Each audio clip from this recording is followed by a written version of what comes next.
What's going on, everybody? C4 here, and welcome to another Top 10 episode where today we're going to look at one of the most popular categories in Madden. I would say after the speed category, it might be not the most important, but maybe the most popular, I think, of the history of Madden, and that is hit power. Guys that can force fumbles on defense with seemingly ease. What we're going to be doing today is looking back from Madden 2002, which is the earliest Madden I've been able to get stats on, all the way up to Madden 18. What are the top 10 players by hit power in Madden history? Now, I will say there is a big time surprise. I knew number one was going to be the guy that was number one because I remember the promotion they had, but I thought there was going to be a tie for number one, and the guy that we're going to talk about that didn't get the number one score, I'm very, very surprised that the score that he has is the highest he's had in Madden.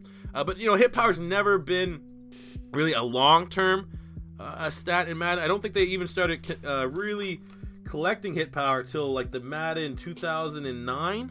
Before that, they just had tackle as a stat. They did invent the hit stick for Ray Lewis, who's a player we're going to talk about here. But in terms of hit power, a lot of his big years where he probably would have had the number one, they didn't really have that stat. But without further ado, let's jump into the top 10. So at number 10, we're going with Rodney Harrison from Madden 2009 while he's on the New England Patriots. He had 97 hit power. Now, a lot of people do know my opinion on Rodney Harrison.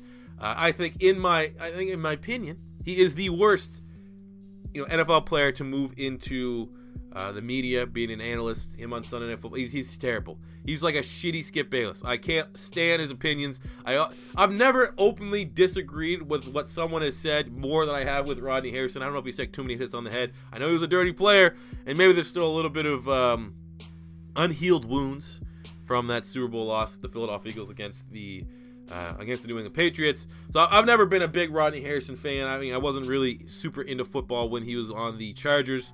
But while he's with the Patriots, 97 hit power, respect. Man, he was a big-time hitter from that secondary. And another thing that you're going to notice on this, a lot of safeties. You would figure they'd give, like, defensive tackles. Like, Ndamukong Suh didn't really show up on this. I don't think he's ever had more than 95 hit power. Same with linebackers.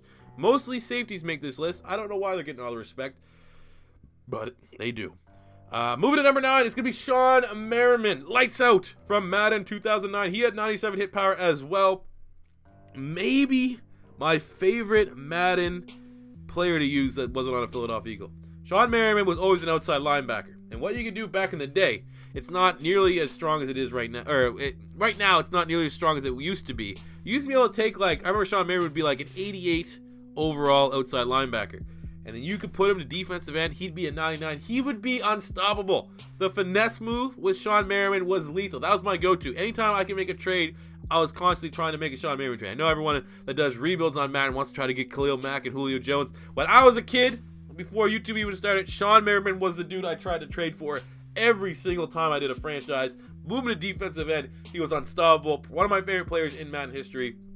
And I love to add him to this list. And rightfully so for his Madden 2009 97 hit power.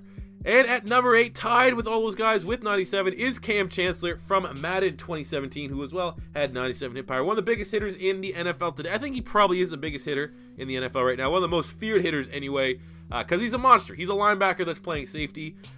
I think, again, in that mold of generational players, which kind of come up on this list a lot. I think Kam Chancellor of the last 10 years is one of the most dominant safeties in football. Obviously, his coverage stats aren't spectacular. That's kind of why Earl Thomas is the yin to his yang. But Kam Chancellor, as far as his forcing fumbles, making it so players think twice about catching a pass across the middle, he's as good as there is. He's as good as there ever was because there's not a lot of safeties built like him. He's built like a safety from like the 70s or something crazy like that. So shout out to Kam Chancellor. Bam, bam, Cam. I know a lot of neutrals, a lot of people in general don't like the Seahawks because they hate their fan base. They think they're fair weather fans.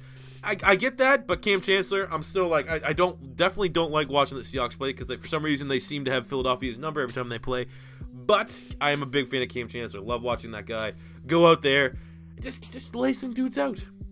Going to number 7 is the only guy I don't remember whatsoever. I think so far out of all my lists I've done, he's the only guy I was like, who's that guy again? I think I kind of remember him. And that's Chris Harris from Madden 2012 on the Chicago Bears. He had 98 hit power. Don't know what else I can say. No idea who Chris Harris was. Maybe like back and then, maybe put me back in like 2010, 2011, 2009, somewhere like that. I'm like, oh yeah, man, Chris Harris, yeah, he's pretty good. He's a big hitter. You know, Mike Mitchell, for example, over the last couple of Maddens is one of those dudes not super known, but he does have a lot of hit power. He's known as, a big hitter. So maybe that's like the same kind of mold that Chris Harris is, but you would have told me. Remember Chris Harris? Like, oh, don't you mean like Al Harris, the corner from the Packers? No, Chris Harris, who had 98 hit power in Madden 12. So there you go. That's why he's at the number 7 spot. All right, going to number 6. It is going to be from Madden 2010, Roy Williams, while he was on the Bengals, who as well got a 90 hit power. Another safety making this list. I'm more associate Roy Williams with the Dallas Cowboys because, obviously being an Eagles fan, I do recall him being on the Cincinnati Bengals, but I always recall him being one of the biggest hitters in the NFL. Really one of those dudes that, like, forever you always just assumed in Madden anyway. Ray Lewis, Brian Urlacher, those guys are going to have the top hit power. But then when you saw Roy Williams, you're like, oh yeah, but you can't forget that old guy Roy, that old bald-headed dude. He can lay the lumber. Like for some of these players, you can think of iconic hits. Like you can remember big-time hits from Rodney Harrison, big-time hits from Cam Chancellor. Not so much with Roy Williams off the top of my head. Maybe there's one that I need to check out. If you have any suggestions, you're maybe a Cowboy fan. As long as it wasn't against the Philadelphia Eagles, maybe suggest a big-time Roy Williams hit that I should look into. But I mean, he's always been a dude I've considered to be one of the biggest hitters since I've been playing Madden, since I've been watching football, and rightfully so there. In Madden 2010, he had that 90 hit power. To put him at number 6 on our list.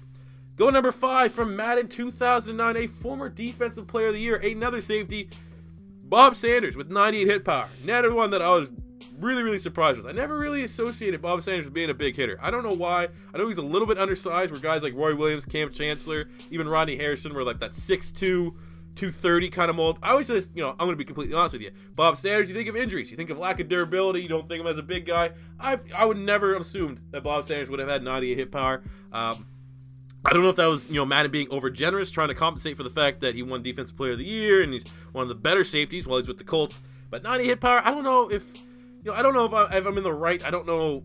Obviously, maybe this was 2008, 2007. I'll be like, oh yeah, give Bob Sanders that 90 hit power. Maybe it's just a little bit more recency bias. But I'm going to say he's the only guy on this list. Obviously, Chris Harris, I don't know a whole lot about him. But in terms of a player that is pretty well known, I don't think Bob Sanders deserves that 90 hit power. I could be wrong.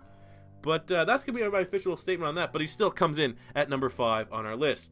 Go number 4. It's going to be the man with the biggest arms in the NFL history. Madden 2013, 98 hit power. Goes to LaRon Landry. Bounced around from team to team. I'm more associated with the Washington Redskins. But, everyone knows that viral video. This guy here straight up only worked out arms. Skip leg day every day of his life. This guy had, like, massive, massive biceps. And he was always a big-time hitter. I know he played with the Colts for a little bit. He must have played for like 5 or 6 different teams, but I think his best years were with the Washington Redskins. But right, man, he was always a monster. 90 hit power, he's a beast. Other dude that sometimes would be available, like I said, he bounced around, so he's for, I think must have been at least 2 Maddens. He was always a guy on the waiver wire. You can go to free agency at the start of your franchise. If you just want to do the light guys up, you want to get fancy, put him to an outside linebacker, middle linebacker role, money backer role. You got that 98 hit power, you got the forced fumble ability. As he got older, he's a dude you can just, kind of like Taylor Mays, straight up just sign him to have him as your gunner on special teams to try to get fumbles there. LaRon Landry, very much in that role. I don't think he ever really had ratings in the 90s. Maybe like a Madden or 2, he had a 90+ rating. But he's was in the NFL for quite some time and had that reputation of being a big-time hitter. And in Madden 13, 98 hit power. Go number 3 from Madden 25. It is going to be Patrick Willis, who had 98 hit power. Now again, kind of like Bob Sanders, never really regarded Pat Willis as a big-time hitter. He definitely, when you have good linebackers, you give them like 90 hit power. And I think that probably would have been better. 98 hit power for Pat Willis. He was not known as a big hitter, man. Pat Willis was known as one of like the most athletic linebackers of all time. But I don't really remember any time Pat Willis notorious or infamous hits. He was always just, great tackler, tremendous coverage ability, and just usually he was like the linebacker that had like 90 speed, 80, 90 speed, somewhere around that range. 90 hit power, I don't know if I can necessarily agree with that, but because he's such a great linebacker who fell victim to turf toe, we still got to put him here at number 3. Respect for Patty Willis, absolute monster. Going to number 2, the biggest surprise out of all the top 10s I've done so far. Number 2, tied with Roy Williams, tied with Bob Sanders, is Ray Lewis from Madden 2012, who had 98 hit power. Not even a 99. The highest rating I was able to find. Now, I'm not going to say this is the be-all, end-all. Maybe I missed something, but I checked twice, and I haven't yet to be able to find a Madden since they've been counting the hit power that Ray Lewis had higher than a 98. If anyone deserves a 99, it's Ray Lewis. And the fact that I only found a 98, Obviously, they invented the hit stick because of this guy, Madden 2005. If they had hit power, I'm assuming they would give him 99, maybe even give him 100. But back in those days, you know, it's only, at least in the terms of Madden history, hit powers hasn't been calculated in really half the games, since the game's been really, really popular. So it is tough. There might have been different versions that he would have had a 99, but the 98? Ray Lewis? What? Number 2, Ray Lewis. You know, when we did the video, I don't know what order I'm listing these in or uploading them at, but we're doing one, or we did one, about the top 10 fastest quarterbacks of all time. Everyone knows Michael Vick's number 1. And I bet you, when you click this video, top 10 hit power, Ray Lewis number 1. Who else? Number 2. So now, without further ado, who is the number 1 in terms of hit power? In Madden 2012, they did like a promotional thing where for 5 stat categories, they give 100 overall. Deshaun Jackson, who we talked about, the fastest players of all time, got the 100 overall for speed. They had a category for hit power, and they gave the 100 hit power to James Harrison of the Pittsburgh Steelers, the perfect 100. Personally, you know, I respect James Harrison, one of the most terrifying football players in the history of football, let alone Madden. And if I'm looking at this list off the top of my head, I would say Cam Chancellor, Ray Lewis, and James Harrison. Like, if you just said, don't know their hit power, but rank the top 3, those would be my top 3. Definitely, you know, 100 overall is not bad for James Harrison, but the fact that Ray Lewis never got it and James Harrison is the only dude that officially got a 100, I don't know, that feels wrong. Feels like they're doing Ray a little bit dirty there, but respect for James Harrison. 100 hit power, he was maybe even more scarier than Ray Lewis. Obviously not different types of linebackers, where he's an outside linebacker and Ray Lewis was an inside, but in terms of like the fear and intensity they brought, you know, a lot of people think Ray Lewis, like in that Brian Dawkins rah leader mold. But in terms of just pure terror, I think you might have to give that nod to James Harrison. The fact that, remember, he did that picture, that magazine shoot where he's holding 2 guns. That's still like the most terrifying thing ever. That was my lock screen on my phone for a little bit. You know, just to give you that mentality while you go to work doing your 9-to-5 grind. But there you go, man. Top 100 hit power top 10 hit power players of all time. James Harrison coming at number 1 with the perfect 100. I did not see that coming when I started out on this quest. I bet you neither of you guys did, but I hope you guys did enjoy the video. Anyways, as always, in the comment section below, if there's any top 10 lists, be it Madden or football, that you want to see me do, feel free to let me know. Give me a suggestion in the comment section below. First time stopping by, don't be afraid to hit that subscribe button. And until next time, it's C4 saying peace out.